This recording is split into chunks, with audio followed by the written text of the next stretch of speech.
and welcome to this week's episode of Urbane Legends, the Hits Internet podcast, which is meant to be about urban legends and other such topics, but has apparently descended into being a podcast mainly about the life and times of Mr. T.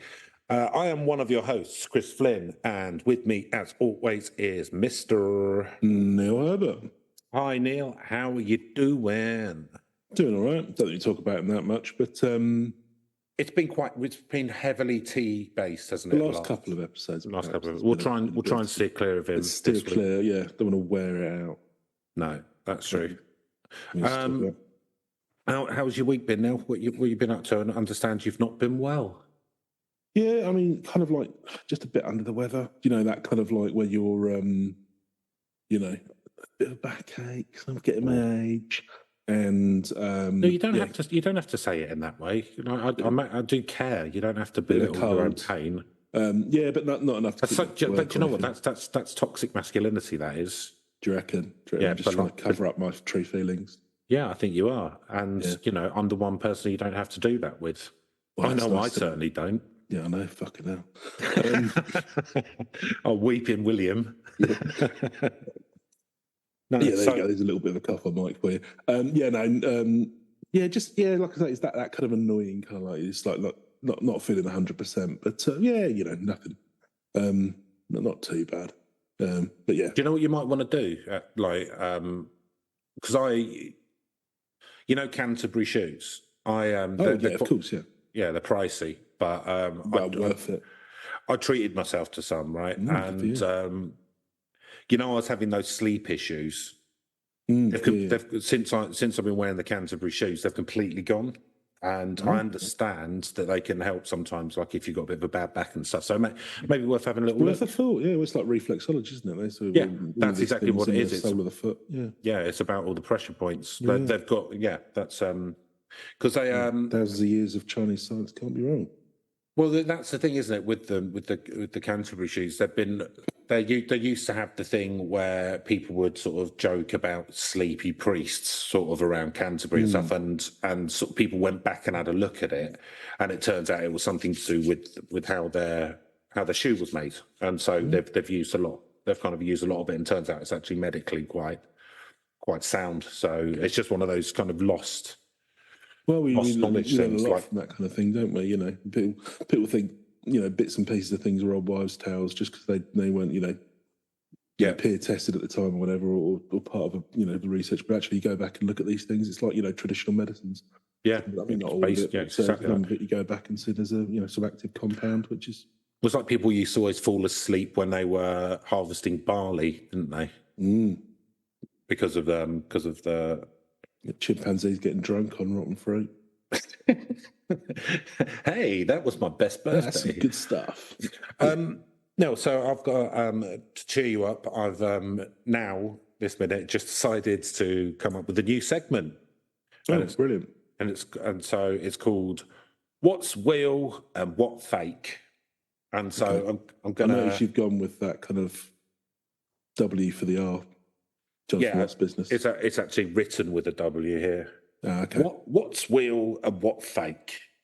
So something to do with like the common wheel or something really obscure and stupid like that. No, I'm just gonna say three things, and you have to tell me it's true or false, basically. Yeah, and you have to tell me what wheel and what fake. What wheel and what? Yeah. Okay. Yeah. Okay. So, number one, Easter Island. Wheel. Wheel. Okay. Number two, Mandela effect. Fake. Number three, Dutch elm disease. Wheel. Now, you have scored 100% on this week's episode of What Wheel, What Fake. Have you had a nice time? I've enjoyed myself. Sadly, I'm going home with nothing, but it's taking part that counts. But if you'd lost, you would have lost something. So nothing but exactly. We lost respect to the audience. It's a zero. What's real, what's fake is very much a zero-sum game. Yeah. You come in with nothing, and at best you leave with what you came with. Yeah. Otherwise, I take something. What that is, maybe you'll find out next week on what's real and what's fake. So, Neil, this week we are going to be looking at a technology story. Okay. Based around Catholicism. Is this about AI? Isn't everything? Oh, yeah. Yeah. It's exhausting, isn't it? Yeah. Can we just get AI things to read all the AI articles? They're actually, do you know what, right?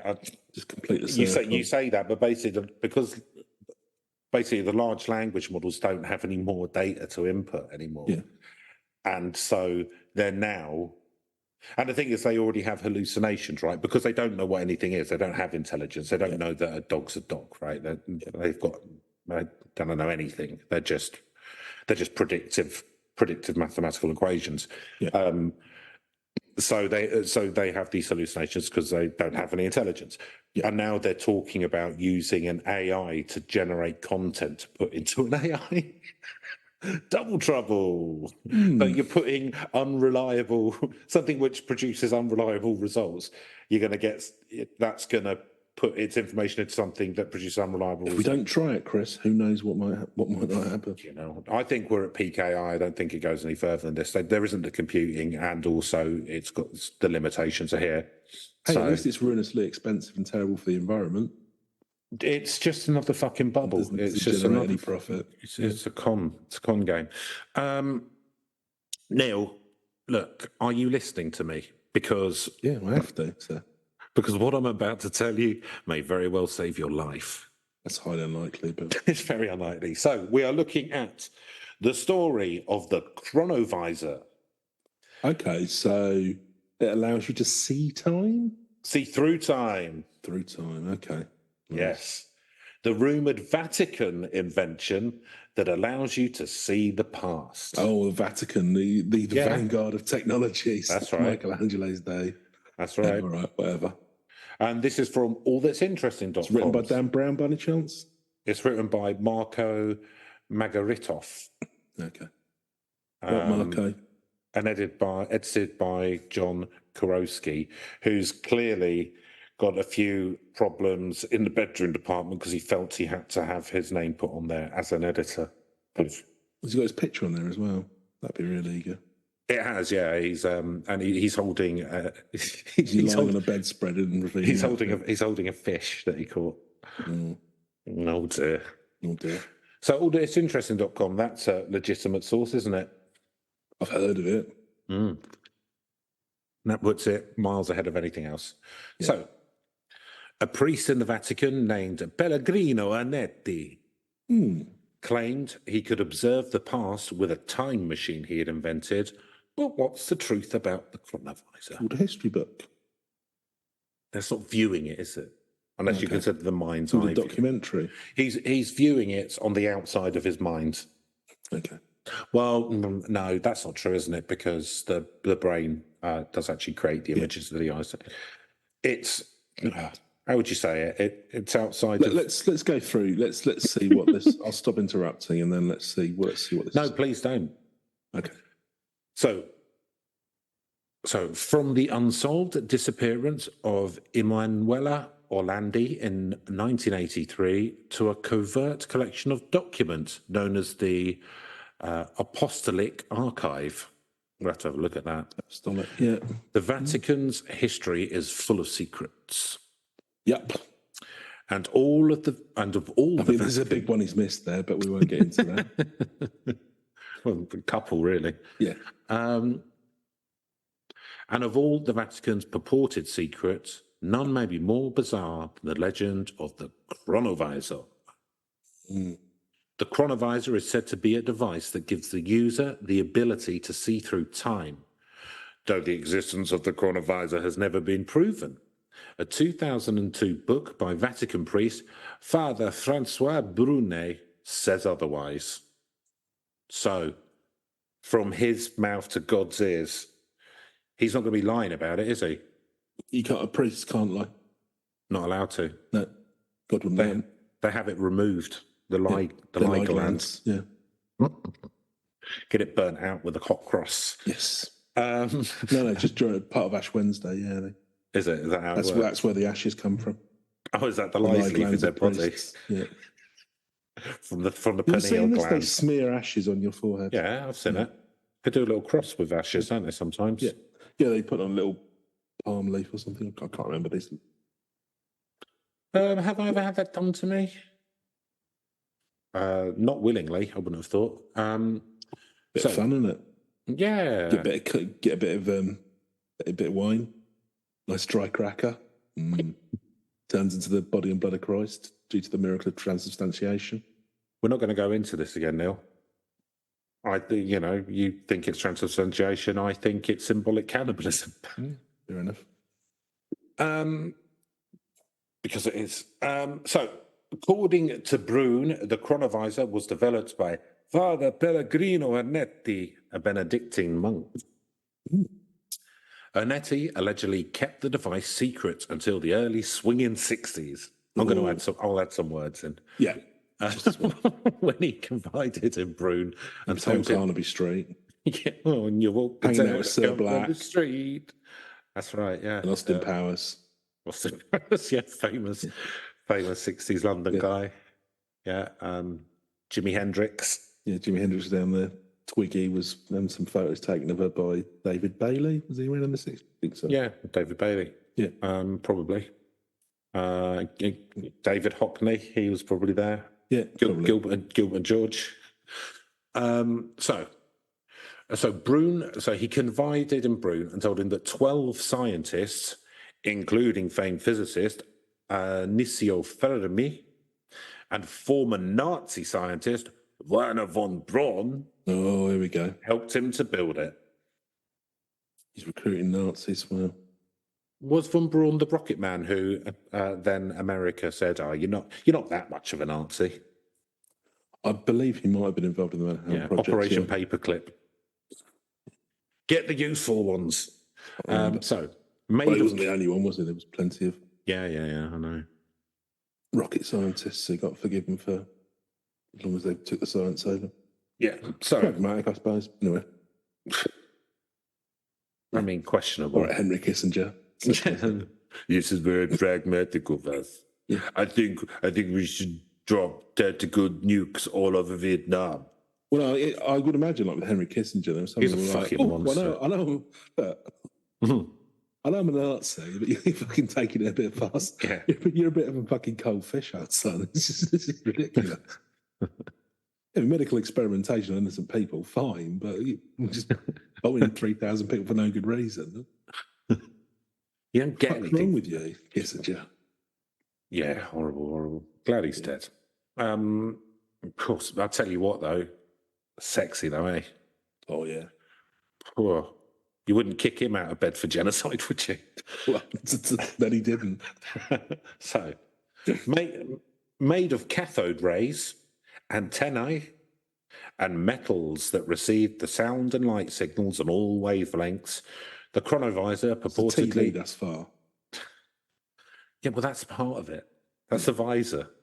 The Chronovisor purportedly allowed the team of scientists to document the events of the past, including the crucifixion of Jesus Christ.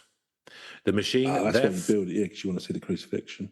Yeah, well, through snuff movies. That's a bit bleak, even for the Vatican. So, the machine, therefore, could validate the teachings of the Bible simply by providing a first-hand look into the past. Yes. Or get Mel Gibson to make that movie, one or the other. So the Chronovisor. So this is They've done a sequel to that, apparently. What, of the Temptation of Christ? Did Bob Brown just make that up? The Passion of the Christ. Passion of the Christ. I'm just going to quickly Google that because I'm sure I've heard this somewhere. The Passion of the Christ 2, Electric Boogaloo. Yeah. Where Jesus and the apostles have to do a roller disco to try and save a youth centre from closing down. I mean, I'd fucking watch it. I'll tell you that much. I haven't seen the original. But I'd be there at the cinema for that one. Don't even fucking. Well, when I decided to Passion of the Christ 2, I decided to take a bit of a departure from the first one. Yeah, I'm not lying. The Passion of the Christ Resurrection is confirmed as a sequel. 2004 film. Jim as well, reprising his role as Jesus, aims to continue the narrative and explore the 3 days between his death and resurrection. So he's not going to be doing much in it if he's behind a rock at that point. I know, because it'll all be when he's in the netherworld. Oh, okay. Netherlands. Yeah. So it'll be like going up to heaven, going, "Oh, Dad." No, I think it'll be like send me down there again. I think it'll be like he's in the upside down because he saw. Do you reckon it'll be Stranger Things? And he thought, "Oh, that's a good idea. That could be where Jesus went 3 times." Yeah, like purgatory. Yeah, that'll be what. Let's do that. Yeah, I've had a couple of drinks. So, the de facto resource on the Chronovisor is Brune's 2002 book, Les Nouveaux Mystères du Vatican. In it, Brune explains how he met Father Ernetti on a boat ride across Venice's Grand Canal in the early 60s, on the way to an Eyes Wide Shut party. Yep. Like Brune, Ernetti was well versed in the history of ancient languages, which made for natural conversation, but soon Ernetti directed their chat towards science. Brune had been expounding on the many ways in which the Christian Bible could be interpreted when Ernetti suggested that he had access to the truth via a time-traveling device, at which point he made the excuses and left. Good. Okay. Well, nice to meet you. I'm going down now. Gonna have to pretend you didn't say that, Father. So, Ernetti claimed that he and a group of renowned scientists came together in a mutual quest to uncover the past. One scientist was Fermi, who had won the Nobel Prize for Physics in 1938, with his paradox, presumably. And another was the ex-Nazi von Braun, whose work at NASA got America to the moon. I think Fermi's paradox is really old, actually. Is it? Yeah, I think because they didn't get solved for like hundreds of years, didn't it? I think. So no, I think it's different Fermi. Anyway, different Fermi. Yeah, not that it matters. Hey, maybe it's like a family job. Could be. Yeah, he could be in the Fermi family. The firstborn's always a physicist. Second one, priest. Third one, doctor. Fourth one, hod carrier. Fifth one, painter. So it always works. So, according to Ernetti, the device had several antennae, 3 of which were made of mysterious metals that picked up sound and light wave across their entire respective spectrums. Oh, no, sorry. Enrico Fermi. Yeah. Sorry, I'm thinking of the wrong thing. Not Fermat's theorem. Jesus Christ. Sorry, my head is not in the game today. He might have been the same guy, actually. Yeah, I think it is. The thing about extraterrestrial life, why haven't we bumped into him kind of thing. Yeah. Actually, it may well be the same guy. Sorry, I was getting confused. Fermi's look, paradox. we all make mistakes. We all make mistakes. Yeah, it's fine. Don't beat yourself up. Not with how bad you're feeling. You know, I couldn't bear to see you get worse. You look like death. Well, I'm just going to crawl back into my bubble. So, a direction finder on the device was allegedly turned into the specific area one wanted to view, while a screen displayed it and a recording device captured the footage. The Chronovisor was thus more of a window into the past than a time machine. I'm pretty sure this was an episode of Star Trek. Maybe. Well, they probably got it from... where they jump into, because they actually jump into it and go back and see Joan Collins. Oh, well, nice. It's all right, isn't it? Or like Mike TV goes into the TV in Charlie and the Chocolate Factory. Yeah. So Ernetti said it worked like a television, catching echoes from days long gone that had been floating in space. And he claimed to have seen some astonishing things. No, but... There's another device here. It's interesting now. Which is public domain, so anyone can have a look at that. Ernetti recounted how he witnessed Marcus Tullius Cicero's speech at the Roman Senate in 63 BC. His gestures, his innotations. Cicero had a few bangers, so I wonder which one it would be. How powerful they were! What flights of oratory! Ernetti made additional, increasingly bolder claims, such as having observed the crucifixion of Jesus Christ. So I always think this would be a bit like, there's something in like Goethe's Faust where they call like Helen of Troy up to the modern day. And everyone's like, oh, she's not that good. She's not all that. Yeah, exactly. Everything was like really disappointing because you're not that bothered. It's got wooden teeth. I wouldn't launch 10 ships. I wouldn't. I'll tell you what, I'd need a couple of pints. You're lucky to get around dozen, darling. In one of pairs. She's an 8 meter. Yeah. But no, do you know what I mean? I thought that's like a better concept, is the idea, you know. Well, but beauty standards change through time. Well, no, but that's exactly the point, isn't it? It's kind of like, you know, joking about that in a way. It's kind of like, it's, you know, it's not so it is or it isn't. Just like, people will go back to you know, summon somebody from history and then get disappointed because it's not what they were expecting. And it would, you know, you probably think a lot of things. It would be, you know, you wouldn't. Hanging Gardens of Babylon, but I mean, it's like 3 terraces with grass. It's more impressive shit of B&Q. This is crap. What's this? I mean, it would be good to go back. Not even any fucking decking. So where's what's his face? Alan Titchmarsh with his disappearing jeans. Did you see that? He got censored on North Korean TV. No. His jeans were imperial. So apparently they're showing Ground Force or something on North Korean TV. I don't know what that's all about. Makes sense. Yeah, why not?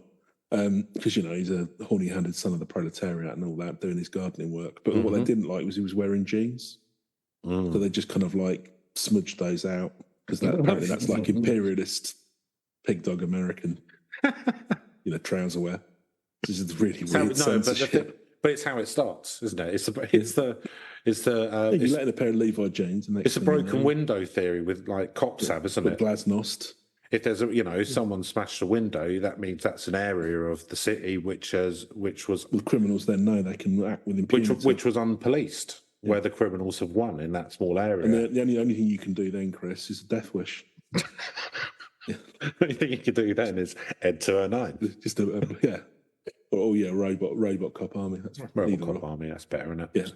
Or you know, a geriatric man with a machine gun, cleaning up the streets. I'm gonna get you fucking crooks. I've never seen any of the death wishes. Never seen any. I mean, let's face it, they're all directed, almost directed by Michael Winner. Michael Winner. Hello, I'm Michael Winner. Well, the idiots will lap this shit up. Okay, at the end of the day, they paid me £1 million for this film. They kept me in the car for a week. So, from the founding of the Roman Empire to the destruction of Sodom and Gomorrah, which is like Brighton and Hove, Ernetti alleged that he and his team had taken a peek in some of the most important events in the Bible. On May 1972, an Italian publication called La Domenica dei Corrieri published his claim titled "A Machine That Photographs the Past Has Finally Been Invented." The article covered Ernetti's shocking statement for all of Italy to read. Alongside the admittedly dubious claims, the magazine published an alleged photograph from the Chronovisor that Ernetti claimed captured the Romans crucifying Jesus Christ. In 1972, the article also purported that Ernetti had witnessed the Last Supper and kept photographs of biblical events for himself as a little souvenir. So that'd be good because you find out what they eat. I mean, it wasn't very varied diet back then. Oh, I don't know. So tapas, maybe. I reckon it was just otter lamb. Yeah. So Ernetti maintained until his death in 1994 that the machine had been hidden away by the Vatican in order to safeguard it from falling into the wrong hands. Well, this is the thing as well, because they might have challenged a few preconceptions. Didn't like it. I would imagine it probably did, considering a lot of it's allegorical. Yeah. Also, like, I mean, we're speaking as if this thing is real, which is clearly it is real. Bollocks. It is real. It's in a paper. Yeah. So that's definitely the load. So he worked in the Vatican, and the Vatican had hidden it away, presumably in some sort of mysterious crypt. Chris. But the Vatican is quite well guarded. It's quite difficult for it to fall into the wrong hands, you would imagine. I mean, yeah. We're not going to talk about the Swiss Guards again, because again, like Mr. T, they have come up too often recently. So, interesting. I was keeping silent on that front. Interestingly, the Vatican decreed in 1988 that anyone using an instrument of such characteristics would be excommunicated. Oh. That's the real shizzle. That's the real shiz. So shortly before he died... Pope out, get you kicked out.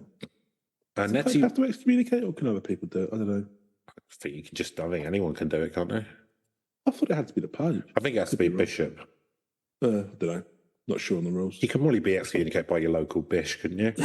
Yeah, bish bosh. That's what that means. So, shortly before he died, Anetti wrote an open letter adamantly reiterating the device was real. He claimed that Pope Pius XII forbade us to disclose any details about this device because the machine was very dangerous. It can restrain the freedom of a man. So there's a picture of Jesus there. So you have to ping this in the chat, Chris. All right. I mean, if you just type in the Chronovisor and go on the article, it's probably quicker. So, as tantalising as the Chronovisor may sound, many of Anetti's claim about it has since been debunked. No. Skeptics, not them, have maintained that his purported photograph of Jesus was merely a cheap reproduction of a statue housed in an Umbrian church. Another magazine argued that the photo was merely a reversed image of Jesus from a postcard made in the Italian town of Collevalenza. In 1996, Paracelsus magazine issued further critiques of Anetti's claims. The piece questioned why Anetti hadn't published detailed instructions on how to build the device in order to legitimize his claims. Because he's a man of God, right? He doesn't need to prove anything to you. No. Furthermore, the article revealed how the Chronovisor's design... Works in mysterious ways, not obvious ways. Right.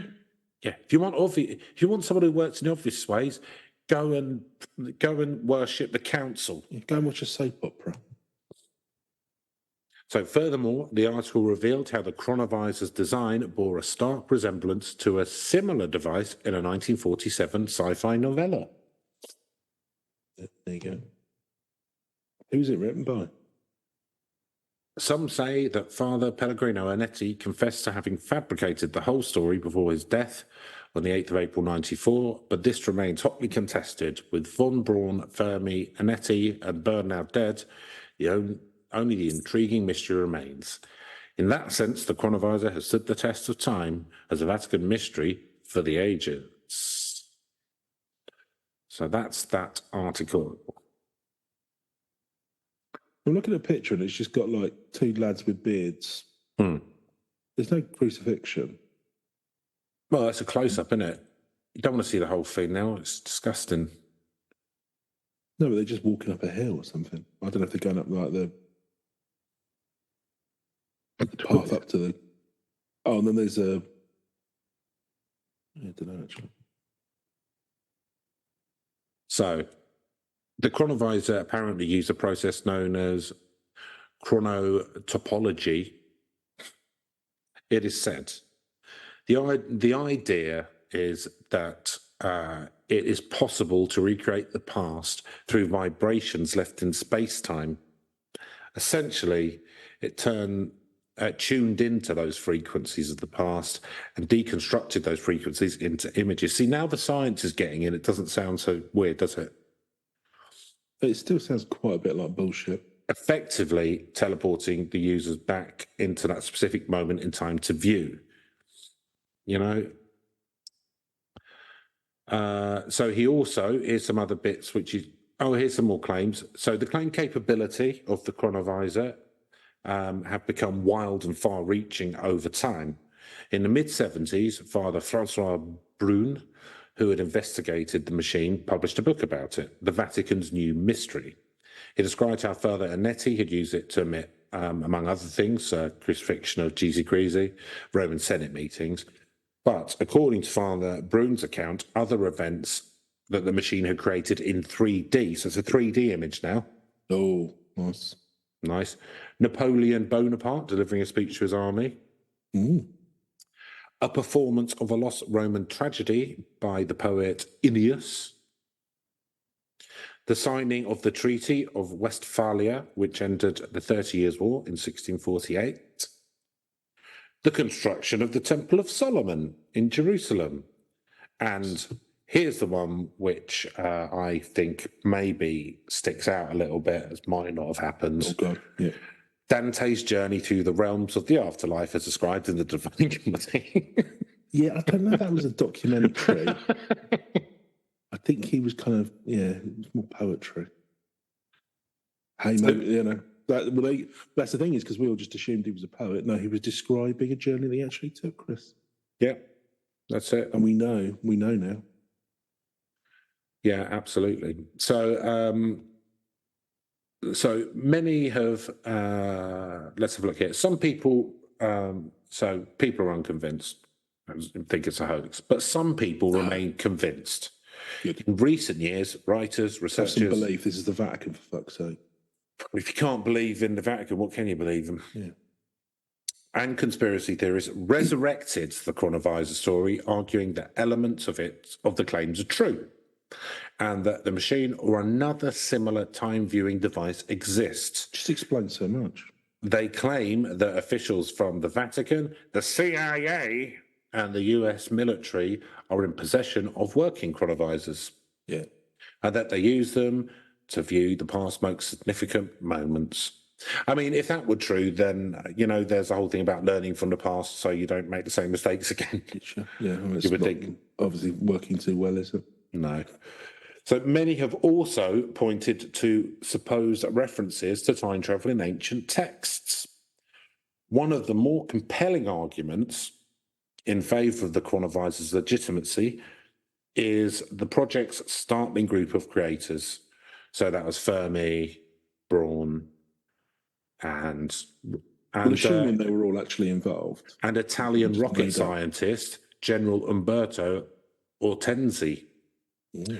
They are all certainly accomplished persons, and it would not be beyond the realms of possibility that this outstanding group of innovators had the skills and resources to develop such a machine. I think, I'm not sure. Somebody doesn't really understand that. I'm not really sure what a rocket scientist is going to be doing with this, to be honest. Yeah, and also, they were dealing with, they dealt with kind of like science, rocket science, that, made up stuff. It's kind of like a different power to weight ratio, trajectories. Not really sure. Yeah, it's all based on kind of established facts. Not really sure what that's got to do with sort of pseudo string theory. Telescope that looks into the past, whatever the fuck this thing is. Indeed, some people believe that the US government became interested in the legend of the Chronovisor and began a project to develop its very own time-viewing device. I mean, it sounds like a fun time, but I can't see like the powers that be being terribly... I mean, it's all based in the past, so it's not going to... Oh, if you could do it, you'd do it. If you look into the future, I mean, that would be one. If you could do it, you'd do it, I think. I suppose. Ironically, the American intelligence agency that is said to have explored time travel was the same that had recruited von Braun at the end of World War II, the CIA. So, is there anything else on the Chronovisor? Let's have a look. So, so there's the picture of Jesus. So that's on Quora. There's a lad being led along by a guy with a beard. Could be Jesus. Don't know. Who am I to say? And I found out as well that there was an elephant buried under the Vatican. Is there? Why was that? Historic mysteries. I'm trying to have a look, actually. So it was a gift or something, and they buried it there. It was a gift by Hannibal, from Hannibal. No, it would have been King Manuel I of Portugal gifted a baby elephant to Pope Leo X. And he just buried it. Well, nice. Yeah. Don't want it. Don't want to bury it. Stick it in the ground, mate. No, I imagine it when it died. Too big to chuck in the Tiber. I imagine when he died, I had to bury the elephant. So, I think that's about it, which means that it's a slightly short episode, Neil. But blimey, there wasn't. Yeah, it's not. Yeah, there wasn't a lot to that. I mean, it's a fun one. It's a fun one. It's going to be a slightly short episode. Whatever. So we've got a alleged photograph of Jesus. Yeah, and we could look back into the past. I'd play with it. I'd buy one off of, or those crappy stores you see on the internet, and they sell things. You're like, yeah, and you're like, well, for a £5, I know it's not going to work, or they probably won't post it, but for the sake of a £5. Oh yeah, like in 10 years' time, we'll be going, only the Vatican and the CIA used to have Chronovisor, but China are banging them out for 10 quid a piece now. I mean, it's not the same quality, but for 10 quid, what are you going to do? You can only go back 4,000 years, but that's plenty for me. To get plenty of entertainment out of that. Okay, now right, let's go through our scoring system. So the spookiness. It's low on this for me. There's nothing intrinsically spooky about it, is there? It's I can't. I mean, other than you're assembling a group of Nazis to use, but it's not even like the technology's being Nazi. Come on, fair enough. I mean, like that. Presumably, the Italian ones had been fascists, but well, you probably have to get that. But I mean, no, there's just it's not trying to be spooky, is it? It's more kind of like, oh, this is a weird fact of history. It's going to be a 1, mate. There's just nothing scary or spooky or chillings about it. If anything, it'd be interesting to look into the past. It would be a fun time. So I'm going to give it slightly higher. But Huh?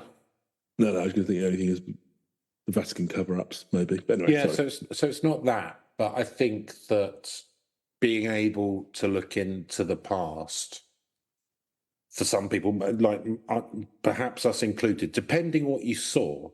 That night down the pub. Oh dear, I wouldn't look at my own past. The benefit of Oh, that's a bit too much 2020 hindsight. Did I really say that? Oh, can you imagine, like, if everyone had these and like just sort of really depressed sort of blokes who just broken up with someone, just like sitting there watching it all the time, like looking at their relationship. God. Oh, it'd be like that. What was that? It was a Black suicide episode, rate, wasn't it? Where the guy kept rewinding and then looking for spots of his wife having an affair. Yeah, exactly. No, better off without it. But I think the thing is, for us, neither of us very religious or not not part of a religion. I'm more spiritual, Chris. Yeah. Yeah, I consider myself. I'm kind of all about energy. I just like to travel the world's great religions. I pick a little bit from this, a little bit from that. I take what I need. Yeah. I just consider myself like a feather bobbing along the universe's energy rivers. Personally, through the cosmic stream. Nice. But for us, if we went back and watched it and it turned out Jesus was doing like actual miracles, then that'd be quite a lot of ontological shock for us. That's fine. Get to praying. Get on it. But it'd be or on the other hand, if you are religious and you went back and looked and he's not doing these things, then that would be quite a big shift for you. So there's a spookiness there that it could. Your own beliefs. You find out all of the religions are true. It's like the Avengers assemble. Yeah. Like shit! So what the fuck am I going to do? They do that on South Park. And God's like, it is all mutually contradictory. The super best friends or something. Yeah.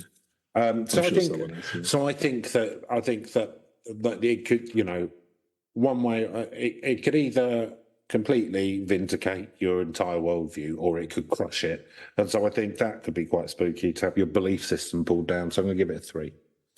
So believability. Well, having had a cursory look at the blueprint, I can see how it all works. So it's a 10 for me. 10 for you, yeah. Fair enough. Neil? That's my answer. This is inflating the scores there. Funnily enough, I'm going to be on the other side of the spectrum on this one. It's contrarian. Yeah, apparently. There's absolutely nothing in this that rings true at all. They've mentioned a bunch of kind of like famous scientists. I don't see any particular. No, don't be embarrassed that you don't understand the science. That's fine. It's quite intense physics stuff. Chris. But don't. All I'm saying is, just because you don't understand the science because it's too high level for you. Terrified chimpanzee hurling shit at my reflection. Don't feel the need to lash out. That's all I'm saying, because you might. Because we'll walk. Maybe I will. when we're all walking around with chronovisors in a couple of years' time, you're going to look like a fucking idiot. Fucking mug, aren't I? Well, I'm gonna risk it. I'm gonna give it a 2. There's I don't believe anyone believes this. I mean, okay, a few fringe nut so I think so. This. I just don't see any. I don't believe it. I don't see any. I don't see. So what was this? What was this Vatican priest game? Well, it's the thing as well. I don't get what's his motivation. Because the other thing is as well. It's like, the CIA were involved and all this, and it's like I don't get what anyone's getting out of this. Like, it would be a fun thing to play around with. But I mean, what was his game that he was talking about it and going to the papers and stuff saying, "No, it's real." Like, I mean, I don't want to speculate on sort of mental health or whatever, but he may have been could have been a narcissist. He may have been having a breakdown. He might be a narcissist. Yeah, I don't know. There's maybe she's been a fantasist. Who knows? It could be all sorts of reasons. You would have thought that they would have fished out anyone with sort of dangerous, like, mental health issues or sexual proclivities from the priesthood, though, before they got that high up, wouldn't you? That's true. Yeah. So that's not correct, and therefore it must be. Yeah. Sorry, did I not say 10? Yeah, no, it's a 2. Sorry, 2 for believability. All right, narrative premise now. Now here is where I'm going to score a bit more highly because you could definitely have fun with this, and I think the idea as well that you could see something where somebody looks back into the past and it isn't as they told us, and then it'd be great kind of 70s conspiracy theory movie, something like that. Like the Ipcris files. Yes. Or something you spot some evidence for something that everyone wants to cover up. Like you say, you could disprove or prove a religion, and various different vested interest groups want to silence you for that. So I'm quite like that. But I think there's different ways you can go with this. I think it's it's kind of oddly similar as well to that last crappy Indiana Jones movie. Didn't see it. That actually lets you go back into the past rather than just see it. But it's a similar kind of shenanigan. Right. Yeah. He literally goes back to like the Battle of Marathon or something. I forget. But no, it wasn't. It doesn't matter. Syramis, is it, or something? Anyway, whatever. When the Romans were besieging Greece, yes, and Archimedes is the battle he was killed at. But yeah. Anyway, he truly was Archimedes screwed.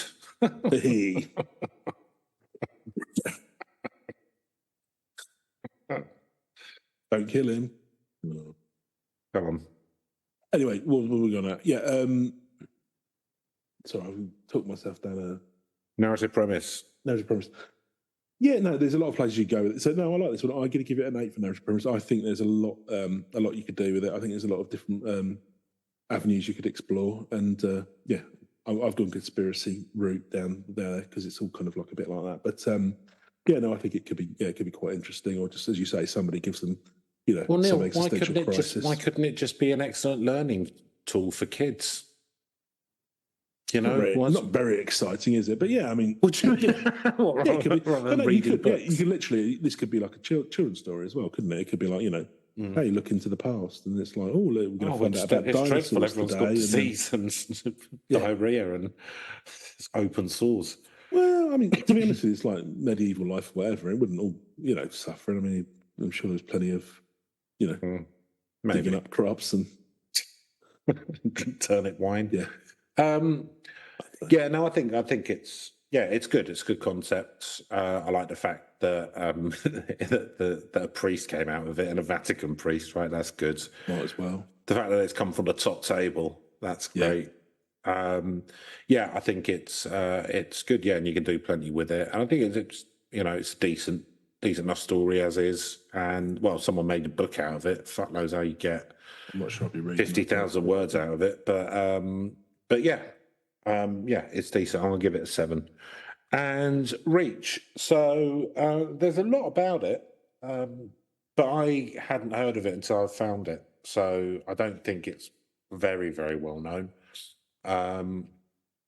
It's not that old, but there's a book about it, and I don't know. I'm surprised. Well, I'm not really surprised. It's been hushed up by the Vatican, hasn't it? That's why there's not more about it. Yeah. So I'm going to have to give it a 4 for Each now. I mean, we'll be lucky if you get a podcast next week, listeners. Yeah, will be hushed up. In fact, it probably isn't coming out, so I don't know who I'm talking to. But I mean, I'm hoping that they go for the hush money route rather than the black bagging route. But it'll take us in, and a bunch of Jesuits will explain the error of our ways, which, let's be honest, won't be too difficult. Will it? I'll just say, can I have some money? It's fine. I'll do another podcast. Yeah, sweet. Yeah, I'll be the one holding out. No. You deserve the truth. Hang on a minute, you didn't believe any of this. You told me about bollocks. It's not about that. I won't be censored. It's my Second Amendment right. No, that's guns. Shut up. Where's my gun? One of those as well. You don't own a gun. You're not American. You're not American. This isn't America. You never owned a gun. Well, you have one if you want, but honestly, I don't think it'd be very safe. No, but reach. Yeah, no, I don't think this has got a particularly broad reach. I mean, it's not a surprise I've never heard of it, but yeah, it's one of those ones. It's a fun. I mean, I don't know. It's just a weird little story, isn't it? It's a fun little story, but it's one of those ones where if there was something that there was more compelling evidence, or there was the fact that a priest, picture of Jesus about it, whatever. Fake 10 pictures of Jesus by breakfast, mate. Don't worry about it. Well, these days you could. Not back in the swing in the 60s. Yeah, I don't know. But yeah, I'll give it 4. 4. That gives us an overall score of 37. So bumped up slightly by that 10. That legitimate 10. No, we're not going to score everything the same way, Neil. We've got different views of things. I've got a very technical and scientific brain. You're let's just say reactionary. Yeah. So that's of instincts. It's a very animalistic, man. Yeah. Just prowling around your house on your haunches. So that's it for this week. Sorry it's a little bit short, but them's the breaks. And contact us at the usual email address should you want to. It's in the guff, the writing about bit. But yeah, apart from that, I hope you have a nice week and don't get ill like Neil. And we'll be back same time next week. Love you all. Goodbye. Goodbye. It's an urban legend. Oh yeah. I like girls you great. Oh, I'd give them my best. White and white, please, John. Right, Steve, you so rag. You owe me a monkey.